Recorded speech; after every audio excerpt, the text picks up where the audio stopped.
So, we're finished here in the NBI. Waiting na lang sa Grab. Papuntang Bureau of Immigration. So, ayan yung NBI, guys. Ayan. Ayan. Ayan. So, madaming tao. Mabilis lang kami kasi renewal lang. Pinakita lang namin yung reference ng pinagbayaran and then pinrint na agad yung NBI clearance niya. Ayan. It's fast, babe, na? It's fast. It's fast. 10 seconds.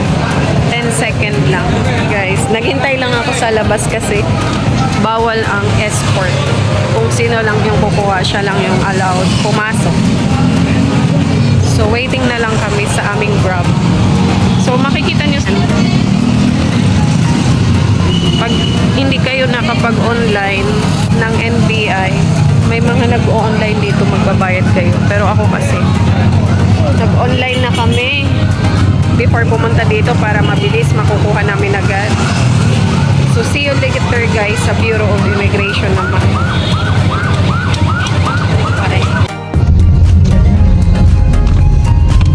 So, we're heading to the immigration.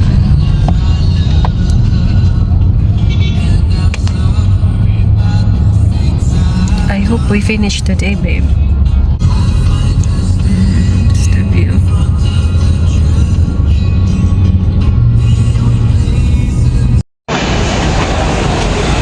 Bureau of Immigration.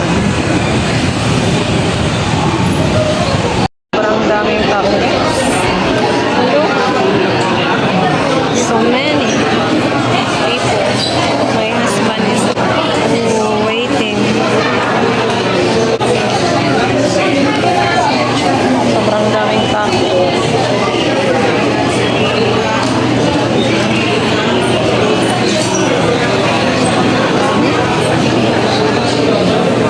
Guys, nandito kami sa Chicken Inasal from Bacolod.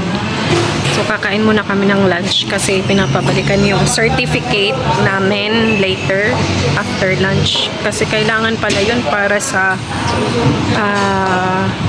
pag-apply ng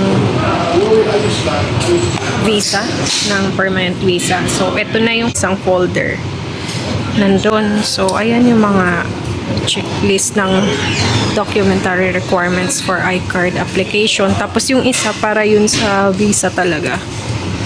So, ayan.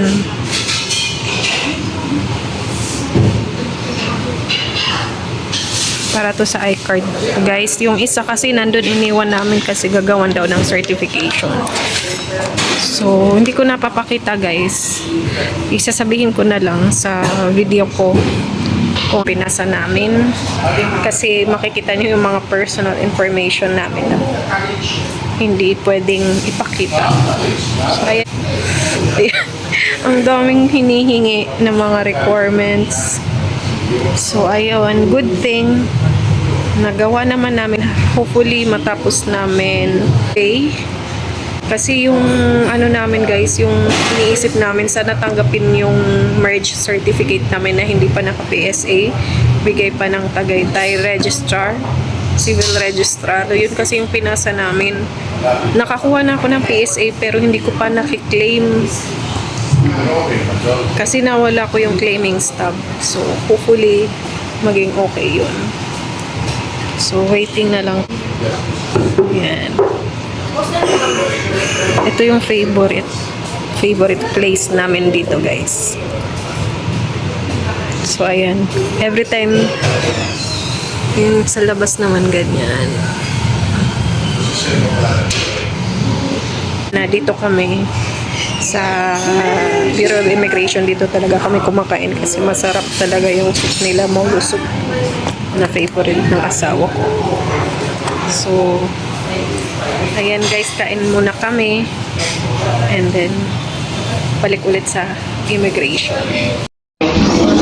Ping part, pakpak, and rice, and atchar, and that's the molo soup.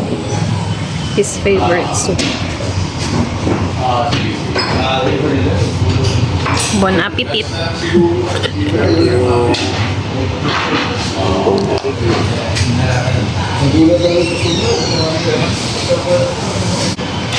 guys, let's eat. Let's eat. So guys, ito lang tayo waiting. Yan. Makikita nyo. So, say no to fixers.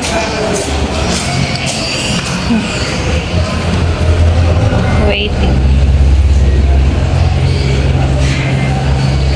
for the certificate. Ayan yung dito kami natagalan guys, pabalik-balik.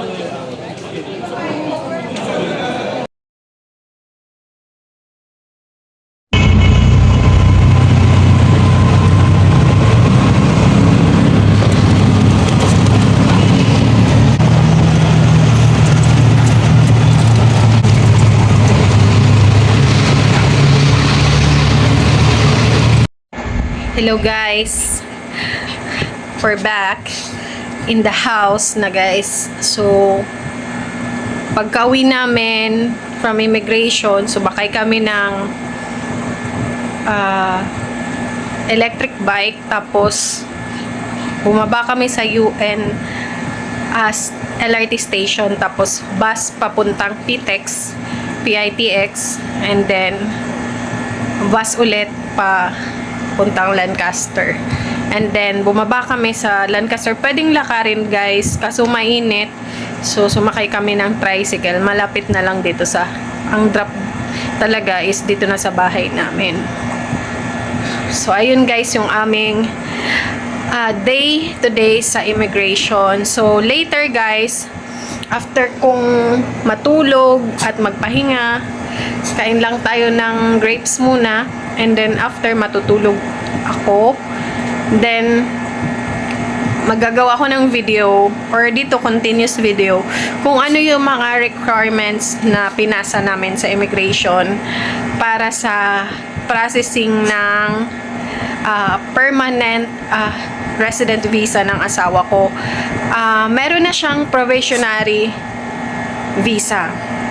So, meron na siyang probationary visa na in-issue last year, last August 2023, and then mag-expire yung visa na probationary visa niya this August 4, 2024. So, ngayon is July 10. Dapat guys, mas maaga kayong mag-file. Advisable 3 months before mag-expire, mag-ano na kayo renew. In our case, nakalagtaan namin, hindi namin siya na pansin na ang bilis lang pala ng araw. Ngayon, July na, tsaka ko siya naasikaso and chinek ko last day yung mga requirements online sa website ng immigration, and then yung mga requirements at ano yung mga kailangan dalhin. And then nag-renew din kami ng NBI guys. So ilalagay ko lang yung mga link dito sa video or sa description, yung mga link ng website ng immigration tsaka website ng NBI, kasi maganda talaga na before kayo pumunta sa NBI, nakapag-online nakapag-online application or appointment, kasi pagdating nyo doon, diretso na kayo. Kung bagong NBI, new NBI, diretso na sa biometrics, ganun. Pag renewal, mabilis lang din, 10 seconds nga lang daw pinrint na. Kasi renewal na yung asawa ko, nakakuha na siya dati. Marirelease agad pag renewal. Pag bagong application, papabalikin pa kayo ng after 1 week. So since may mga information na siya doon, data, pinrint na lang ulit, parang renewal na lang ulit. And then yung binayaran namin guys sa online NBI niya for renewal is 130 pesos para sa NBI and 30 pesos doon sa charge sa GCash. May mga options doon, bayad center, GCash, ganun. So 160 pesos yung total na binayaran namin sa online. And then after namin sa NBI, nag Bureau of Immigration na kami. So kakain lang ako guys saglit, and then magbe-video ulit ako kung ano yung mga requirements na pinasa namin ngayon sa Bureau of Immigration. And then, yun guys.